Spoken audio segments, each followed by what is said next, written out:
a great decision-making process that I picked up from Shane Parrish, who writes that book, Clear Thinking, is, he thinks that a good process is to define the problem. What are you working on? Explore the possible solutions, evaluate the options of what could be. Then you've got to make the judgment. And that's the key part. And after you make the judgment, you then execute. You then go and do that. You go and follow that outcome or that path, or you make that best option. So the decision-making part of it is then choosing the judgment that a certain option that you have available to you is the best one. So that's obviously very rational and very nice on paper, and no one can really argue with that. Okay, cool. Sounds awesome. Let me just apply that, when I have an argument with my wife, or when I'm trying to get my 4-year-old into bed, or, you're not helping me evaluate all the options here, as I sort of shout. But so yeah, I'm just interested. What are your thoughts on that? Would you add anything to that process, or is there a different way to see it? Yeah, well, I think, you're getting now into strategy. So this is exactly what strategy is. Strategy is not a vision and mission statement. That strategy is not your values. Strategy is not, I would like this thing and here is a set of goals and all of that stuff. The strategy is not KPIs. It's not balanced scorecard. It's none of that stuff. So, let's park all of that. Strategy is about choice. And it is exactly as you've just said, is that when you are in a business and you are presented with options, you've got many, many different options. But strategy works because exactly what you've said is that you've looked at all of the options. You've understood clearly what the real problem is. So I know we glibly say, oh, I understand the problem.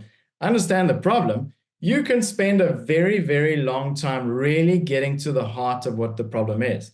And almost 99% of the time, the thing that you think the problem is not the problem. That's not the problem. You've got to go super deep into what the real problem is. What is the issue that you're facing? What's the real opportunity?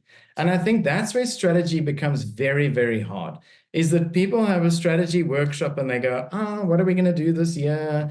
Here's a list of things that we want to achieve, la, la, la, la, la. That's not strategy. You've got to get into the heart of this thing. You've got to make a diagnosis.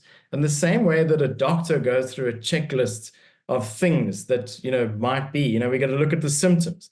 Let's look, you've got a fever, a cough, there's some weird skin rash. Now I can start to attempt making a diagnosis based on the symptoms that are being presented.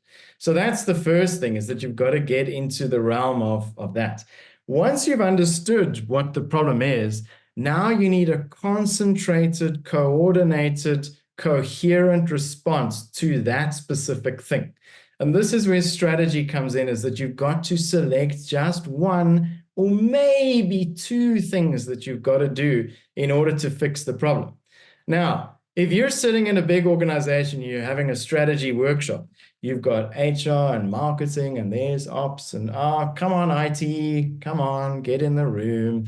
Everyone's in the room, and they're all like, hey, what's my part in the strategy? How is my job or my function going to be affirmed by the strategy? And that's not what strategy is about. It's not about making friends or making sure that someone's job is kept in order.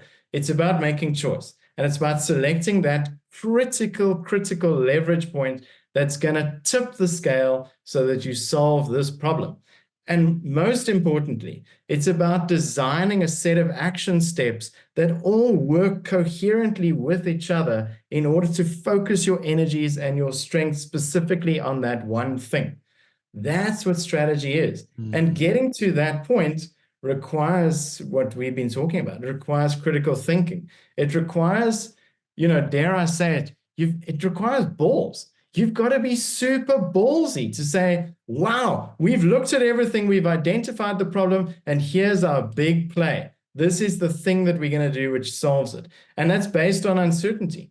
So who's going to be the guy who's going to stand up and go like, oh, this is our solution to this major problem, and it sounds random. But, based on our analysis and our critical thinking and our creative thinking, this is what we've decided. That's very, very difficult to do. But is there anything else? If you're a small business, I mean, I can't even tell you. If you're a small business, good luck. Because running a small business and getting a small business to be successful is incredibly hard. And it's becoming harder every day.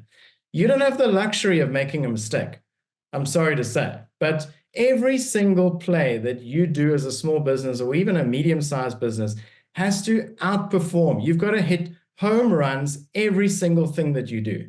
And the only way that you're going to succeed is to make great decisions. You've got to be brilliant at your decision making based on good judgment. That's what we're talking about.